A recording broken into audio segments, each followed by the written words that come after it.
이번 시간에는 여러분들하고 초음광 영상 기술에 대해서, 하이퍼 스펙트럴 이미징 테크놀로지에 대해서 같이 알아보는 시간을 가질게요.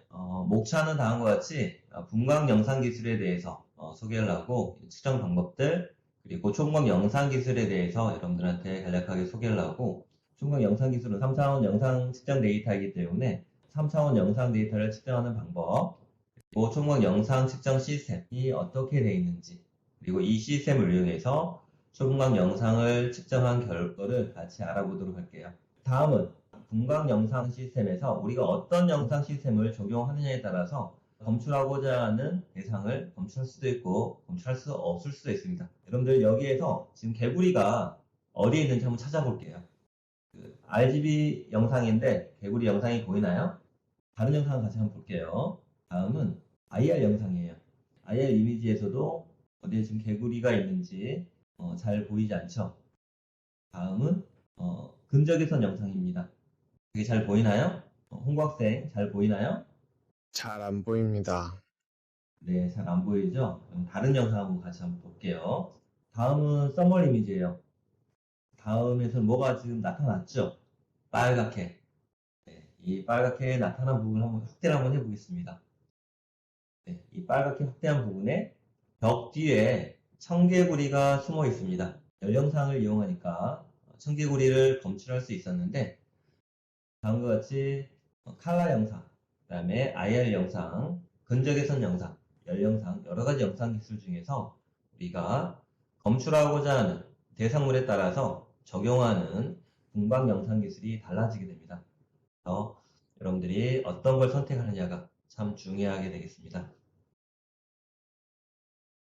그러면 여러분들 분광 영상 기술, 스펙트럴 이미징 메소드에 대해서 같이 알아보겠는데요. 이러한 우리가 분광 영상 기술에서 크게 보면은 눈에 보이는 부분들 비저블 영역이라고 합니다. 400에서 700 나노미터의 비저블 영역과 그 다음에 근적외선 영역 700 나노미터에서 2500 나노미터의 근적외선 영역에서 우리가 영상을 측정하게 되는데 이 부분에서 빛을 비춰주게 되면 빛에서 나오는 반사 신호를 리플렉턴스, 이 반사 신호를 측정하거나 또는 이 대상물에서 흡수한 후에 추가되는 트랜스미턴스를 측정하는 방법이 있습니다.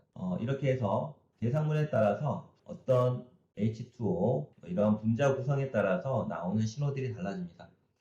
이걸 이용하는 게 리플렉턴스, 반사와 투과, 트랜스미턴스 분광 기술이 되겠고 그 다음에 우리가 눈에 보이지 않는 부분이 있죠.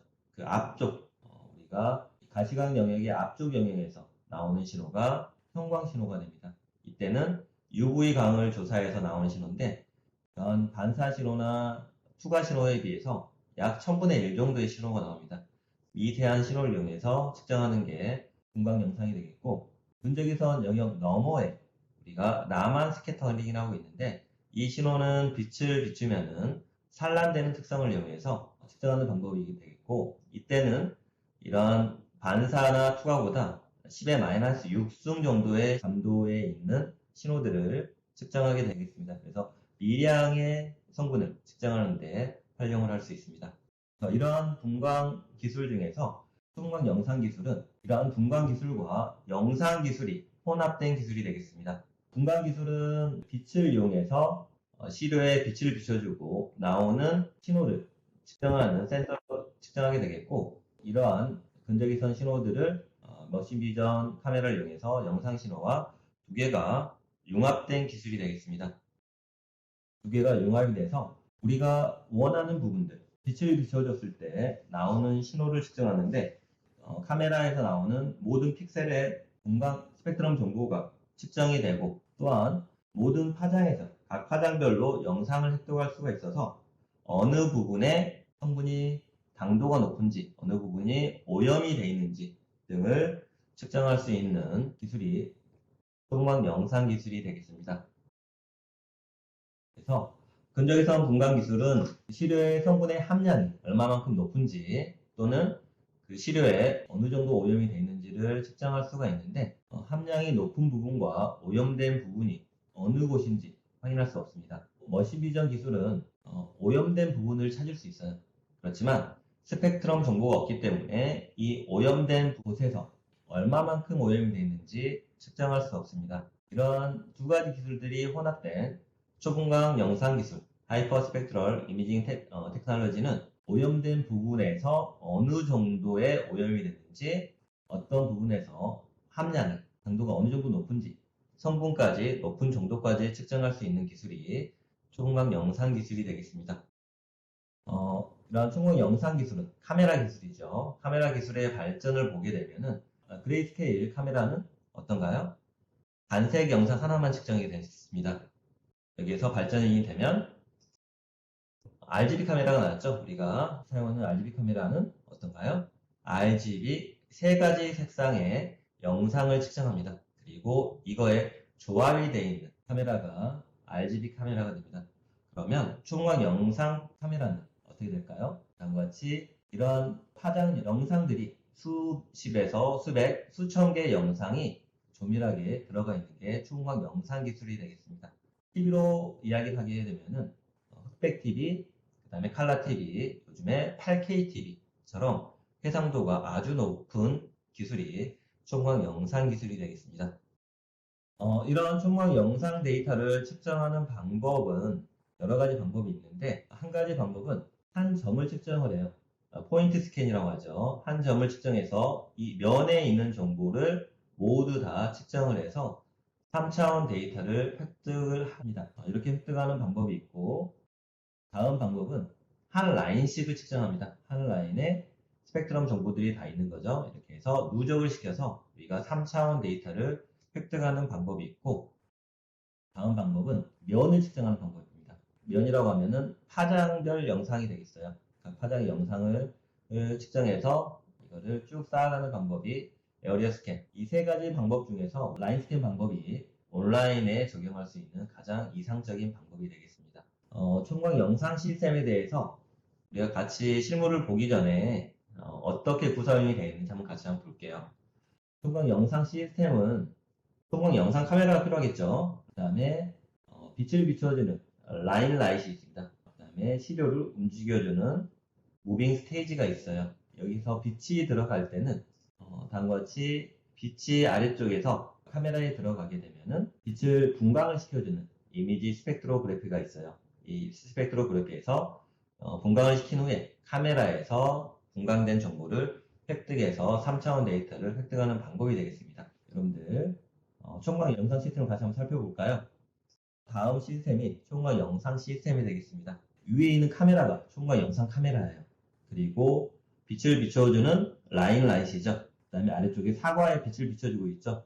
라인광을 두 개를 비춰줍니다. 라인광을 사과에 비춰주고, 사과가 이송되면서 쭉 지나가면서 데이터가 획득이 되는데 어떻게 되느냐? 지금 영상도 보이죠, 여러분들. 하나씩 라인별로 사과의 영상을 획득하고 있는 겁니다. 쭉 지나가면서 카메라 중간을 지나가면서 사과의 영상을 획득하고 있는 장면이 되겠고, 사과에 빛을 비춰주게 되면은 사과 표면에서 반사된 빛이 초분광 카메라로 들어가게 되죠. 이 들어간 빛이 조금 전에 말씀드렸던 이미지 스펙트로그래피를 통해서 분광된 거를 카메라에서 인식해서 3차원 데이터를 획득하는 방식이 되겠습니다. 그 빛을 비춰주는 그 가운데 있는 연결된 두 기계가 있잖아요. 어떤 역할을 하는 건가요? 빛을 연결하는 부분이 라인 빛을 비춰주잖아요. 근데 이 라인 빛은 아래쪽에 바닥면 쪽에 두 개의 장치가 있잖아요. 거기에서 빛이 나옵니다. 그리고 이 가이드를 통해서 빛을 전달하게 됩니다. 원형으로 나오는 빛이 라인으로 나오게끔 전달하는 역할을 하는 게 즉 라인 가이드 역할을 하게 됩니다. 네, 방금 여러분들 같이 봤던 부분이 여기에서 라인 가이드가 없었어요. 라인 가이드가 없었는데 광원이 없었어요. 광원에 라인을 통해서 들어가서 나오는 빛을 하고, 방금 다시 한번 설명을 하면 여러분들 이 아래쪽에 슬릿 있죠. 이 아래쪽에서 카메라 렌즈를 통해서 반사된 빛이 들어가면 슬릿을 통해서 빛이 들어가고 다시 이 그레이팅을 통해서 분광을 해서 3차원 데이터를 만들어주게 되겠습니다. 이렇게 3차원 데이터가 우리가 3차원 큐브 데이터라고 합니다. 각각의 파장별로 데이터를 획득할 수도 있고 각 위치별로 스펙트럼 정보를 획득할 수 있는데, 이 부분이 수십에서 수백 개의 영상들이 측정되어 있다고 보시면 되겠습니다. 그래서 우리가 원하는 파장의 영상을 선택을 해서 보게 되면은 다음같이 350 나노미터, 683 나노미터, 735 나노미터, 827 나노미터의 우리가 특정 밴드의 영상을 선택해서 볼 수가 있게 되겠습니다. 네, 다음은 초음각 영상을 측정한 결과가 되겠는데, 사과에서 멍과 흠집과 그 다음에 분뇨가 있는데, 분뇨 같은 경우 오염이 될 때 희석이 돼서 오염이 되는 것도 있고, 세척 후에 완전히 세척이 됐는지 안 됐는지 이걸 확인할 수 있기 위해서 2대1 희석, 그 다음에 100대1 희석까지 같이 오염을 시킨 상태에서 우리가 초음각 영상을 측정을 했어요. 세 가지를 측정했습니다. 하나는 형광 초음각 영상을 측정하고, 또 하나는 BGNIR 400에서 1000 나노미터의 반사광 영상과, 그리고 1000에서 1650의 반사광 영상을 측정했는데, 측정된 초음각 영상을 각 파장별로 어떻게 변하는지 여러분들하고 같이 한번 볼게요. 이 부분이 형광 초음각 영상이 되겠고, 클로로필 부분이 670 나노미터에서 분뇨가 잘 검출이 됐었죠. 네. 그리고 다음은 반사광 영상이 되겠습니다. 반사광 초음각 영상이 되겠고, BGNIR 영역대가 돼요. 우리가 검출하는 타겟에 따라서 검출이 되는 부분이 있고 검출이 안 되는 파장대가 있어요. 그리고 다음은 NIR 영역대입니다. NIR 초음각 영상 영역대가 되겠고, 이 흠집이나 이런 부분들이 잘 보이는 파장대가 있습니다. 이 파장대를 우리가 선정을 해서 우리가 원하는 영상을, 원하는 결함들을 판별하게 됩니다.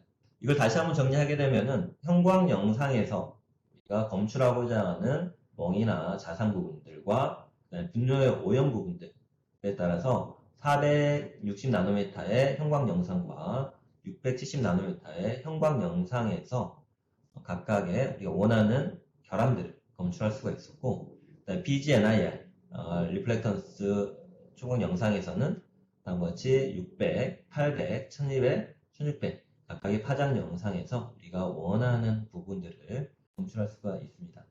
이렇게 초광 영상을 이용해서 우리가 영상 측정에 대해서 같이 한번 살펴봤고, 오늘 이 시간에는 여러분들 이렇게 초광 영상 기술이 어떤 거다라는 것을 알아보는 시간을 가졌습니다. 네, 오늘 이 시간에는 여러분들 초광 영상 기술을 이용한 스마트 농업에 대해서 같이 알아보도록 할게요. 전 시간에 저희가 초음각 영상 기술에 대해서 여러분들한테 소개를 했습니다. 이번 시간에는 초음각 영상 시스템을 같이 한번 보고 다시 한번 살펴보고, 이거를 이용한 스마트 농업이 어떻게 적용되고 있는지 같이 살펴보도록 할게요. 같이 와서 초음각 영상 카메라 좀 보겠습니다. 네, 초음각 영상 시스템에서 보게 되면은 시료가 이 부분에서 사과 시료가 있죠. 사과 시료가 있고, 사과가 투입이 되면은 앞에서 보면 이 부분에 시료가 투입이 돼요. 그 다음에 빛을 비춰주면 지나가면서 우리가 사과의 초음각 영상 데이터를 획득하게 돼요. 이때 획득하는 게 3차원 큐브 데이터를 획득하게 되겠죠. 그래서 시료를 놓고 시료 위쪽의 영상을 획득하게 됩니다. 그리고 사과가 될 수도 있고, 이 시료는 토마토가 될 수도 있고, 또 다른 분말 시료가 될 수도 있어요. 그래서 사과를 이동 스테이지에다 놓고 이송시키면서 한 라인씩 스캔해서 3차원 데이터를 획득하게 되는 거고, 지금 초분광 영상에서 이 부분이 라인광이 되게, 그다음에 이 파이프 같은 게 가이드가 되고, 그다음에 이 빛을 비추어주는 이 부분이 라인 가이드 부분이 되겠습니다. 그리고 초분광 카메라가 위쪽에 들어가 있죠. 이 초분광 영상 시스템을 이용해서 우리가 어떻게 농업에서 적용되고 있는지 같이 살펴보도록 하겠습니다. 목차는 다음과 같이 초음각 영상을 이용한 결함 검출 기술과 그다음에 품질 측정 기술, 농식품의 안전성 검사 기술, 그리고 축산물의 안전성과 식품 가공 표면의 안전성, 이 검사 기술들에 대해서 같이 살펴보고, 마지막으로 기타 스마트 농업의 적용 사례에 대해서 간략하게 여러분들하고 알아보는 시간을 갖도록 하겠습니다. 결함 검출 기술이 되는데, 지금 사과를 우리가 봤잖아요. 사과에서 멍을 검출하는 기술에 대해서 여러분들하고 같이 알아보도록 할게요. 사과의 경우 여러분들 정상인 부분과 멍이 든 부분 두 군데가 있는데, 지금 표시한 부분이 멍이 든 부분이에요. 육안으로 봤을 때 구분이 되나요? 이런 육안으로 확인할 수 없는 부분들을 검사하는 기술이 되는데 우선 초분광 영상 데이터를 우리가 획득을 하게 됩니다. 방금 시스템에서 사과의 초분광 데이터를 획득을 했어요. 그 다음에는 우리가 사과 시료만을 선택하기 위해서 마스킹을 하게 됩니다. 우리가 원하는 파장 영상을 하나 선정을 해서 마스킹을 해서 이거를 모든 초분광 영상 데이터에 적용을 합니다. 그러면은 사과 시료만 우리가 선정할 수 있고 추출할 수가 있습니다. 그리고 그 다음에 우리가 하는 거는 멍을 검출하기 위해서 적정한 파장들을 선정을 하게 되겠고 여기에서는 494 나노미터의 파장 영상과 952 나노미터의 파장 영상 두 개를 선정을 했습니다.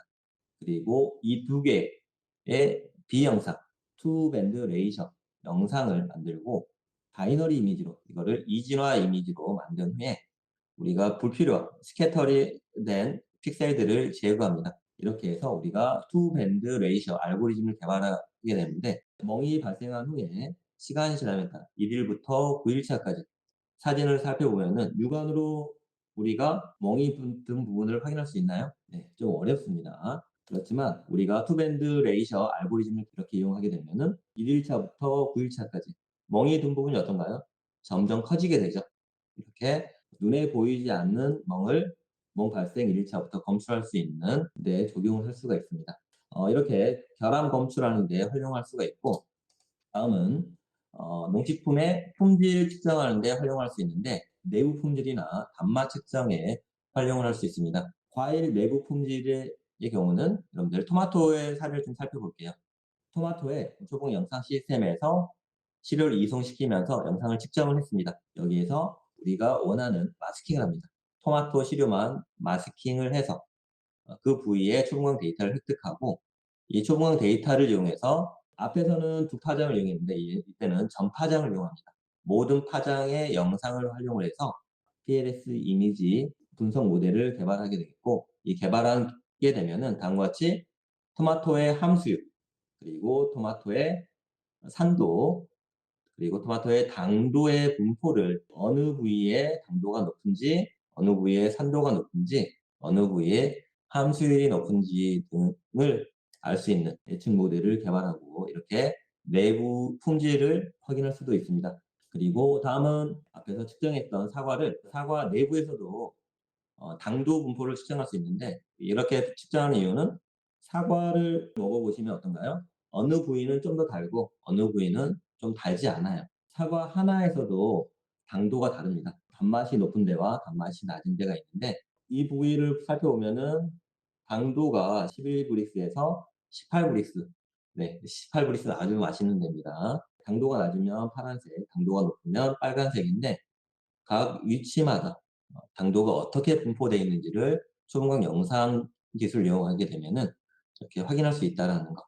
네, 그리고 이러한 부분을 우리가 조리된 닭가슴살의 수분 분포를 시각화하면서 조리 과정을 우리가 모니터링하거나 그다음에 요리의 품질을 모니터링 하는데 활용할 수 있는데 어느 부위에 지방이 많은지 그다음에 어느 부분에 수분이 많은지를 통해서 이러한 요리의 품질 모니터링을 하는데 초음각 영상 기술을 활용할 수가 있습니다. 다음은 여러분들 농식품의 안전성 검사 기술이 되는데 최근에 여러분들 식품의 안전성 많이 중요시되고 있죠. 이런 안전성이 중요시되고 있기 때문에 식품에 유해 물질이 투입이 됐을 때 이런 검출하는 데 활용할 수 있습니다. 예전에 분유에 멜라민을 첨가해서 단백질 함량을 높여서 품질이 우수하다고 하는 경우가 있었습니다. 중국에서 이러한 사건이 발생을 했었는데 또는 최근에 파프리카에 색소를 첨가해서 파프리카 외관 품질이 좋다는 것을 나타내는 경우도 있었습니다. 그래서 이렇게 식품에 유해 물질이 첨가가 됐을 때 우리가 초음각 영상 기술을 이용하게 되면은 어느 부분에 멜라민이 들어가 있는지 유해 물질이 들어가 있는지 확인할 수 있습니다. 한번 같이 살펴보면은 다음은 파란색이 분유의 스펙트럼이 되겠고 빨간색이 1%에서 0.2%까지 멜라민이 분유에 첨가가 됐을 때 스펙트럼이 어떻게 나타나는지를 확인한 거예요. 빨간색과 파란색의 스펙트럼의 차이가 나타났죠. 실제로 우리가 초음각 영상에서 이걸 적용하면은 어떻게 될까요? 네, 첫 번째 멜라민 100%입니다. 그리고 멜라민이 1%부터 0.2%까지 첨가가 되어 있는 거를 우리가 확인할 수 있는데 1% 어디에 멜라민이 들어가 있는지 멜라민이 들어간 위치까지 확인할 수 있습니다. 그리고 0.2%까지 이 한 점이죠. 이 한 점까지 어디에 멜라민이 들어가 있는지 그래서 유해 물질이 얼마만큼 들어가 있는지 그리고 유해 물질이 어디에 있는지까지 확인하는데 이러한 초공 영상 기술을 적용할 수 있습니다. 네, 다음은 쌀의 원산지 판별을 신속하게 판별하는 기술이 되겠는데 외국산 농산물이 수입되는 게 증가하고 있죠. 이때 원산지가 허위 표시가 되고 있는데 그 이유는 국내산 농산물의 가격이 수입산 농산물의 가격보다 고가이기 때문에 수입산 농산물을 섞어서 판매하는 허위 표시하는 사례들이 증가하고 있습니다. 그래서 이런 원산지를 신속하게 판별하기 위해서 근적외선 초고강 영상 기술과 PLS 이미지 모델 기술을 적용을 해서 기존에 3시간에서 3일 걸리던 거를 1분 이내에 검사할 수 있는 기술을 개발이 되었고 이때 수입산 쌀과 그다음에 국내산 쌀이 어느 정도 혼합이 되어 있는지 혼합 여부까지 즉 중국산 쌀이 어디에 혼합이 되어 있는지까지 확인할 수도 있습니다. 이렇게 안전성 검사에 중국 영상 기술을 활용할 수가 있게 되겠고 다음은 여러분들 네 번째 식품 가공 표면의 안전성 검사 기술이 되겠는데요. 여기서는 중국 형광 영상 기술을 이용해서 식품 가공 표면에 살모넬라균이나 이콜라이 등이 신호균이 오염이 됐을 때 다음은 스테인리스 스틸이나 폴리프로필렌, 포메이카 등과 같은 표면의 재질에 이런 식중독균이 발생을 하게 되면은 이때 식중독균에 의한 바이오필름이 형성이 됩니다. 이거를 UV 광을 조사해서 나오는 형광 신호를 측정하게 되는데 다음과 같이 스테인리스 스틸 각각의 표면에서 바이오필름이 형성된 식중독균이 검출이 되는 것을 확인할 수 있습니다. 이렇게 검출이 되는 거를 우리가 장치를 만들었는데 휴대용 장치를 이용해서 우리가 조리기구, 즉 가스레인지와 같은 조리기구에서 검사를 해보면은 위에 있는 영상이 여러분들 우리가 일반적으로 우리 육안으로 봤을 때 나타나는 영상이에요. 깨끗하죠? 이때 UV 광을 조사했을 때 나오는 형광을 측정하게 되면 어떻게 되나요? 아래쪽처럼 나타납니다. 지저분하죠. 많이 오염돼 있다라는 거 우리가 확인할 수 있습니다. 이렇게 식품 가공 표면의 유해 요소를 조기에 진단할 수 있습니다. 다음은 여러분들 축산물 안전성 검사 기술이 되는데요. 우리가 등심이나 우리가 소고기의 경우 이 안전한지 아닌지를 초음파 영상 기술을 적용하게 되면은 바로 확인할 수 있습니다. 다음과 같이 분유가 소고기 표면에 묻었을 때 우리가 UV 광을 조사했을 때 나오는 형광 신호. 다음은 아무것도 없는 깨끗한 고기고 다음은 분뇨가 묻었을 때 나오는 고기가 되는데 분뇨가 묻은 부분에 형광이 나타나서 이 축산물이 안전한지 안전하지 않은지를 바로 확인할 수 있습니다. 그리고 축산물 가공 공장에서 이러한 휴대용 장치를 이용해서 검사하기 위한 연구들이 수행되고 있습니다. 마지막으로 여러분들 기타 스마트 농업의 적용 사례가 되는데 이러한 초공업 영상 기술은 품종 개발하는 데 활용할 수 있습니다. 요새 어떤가요?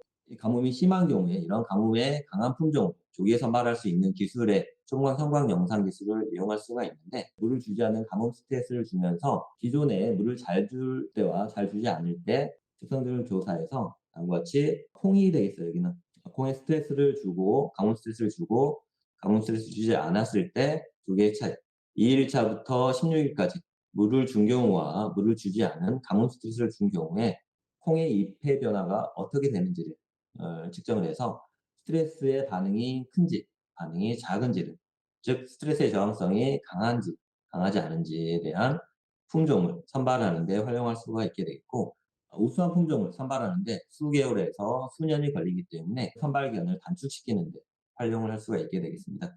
네, 마지막으로 드론에 활용할 수가 있는데 자율 작업을 위해서 비행 궤도를 인식하고 매핑한 후에 초음광 영상 장치를 이용해서 식물의 생장 정보나 생산량을 예측하거나 그리고 호수나 바다, 강 등의 수질을 모니터링하는 데 이런 초음광 영상 기술을 활용할 수가 있고 또한 이러한 농가의 해충의 위험을 예측하고 진단하는 데도 활용할 수가 있습니다. 이렇게 이번 시간에는 충광 영상 기술을 이용해서 스마트 농업에 어떻게 적용이 되는지 적용 사례에 대해서 여러분들하고 같이 알아보는 시간을 가졌습니다.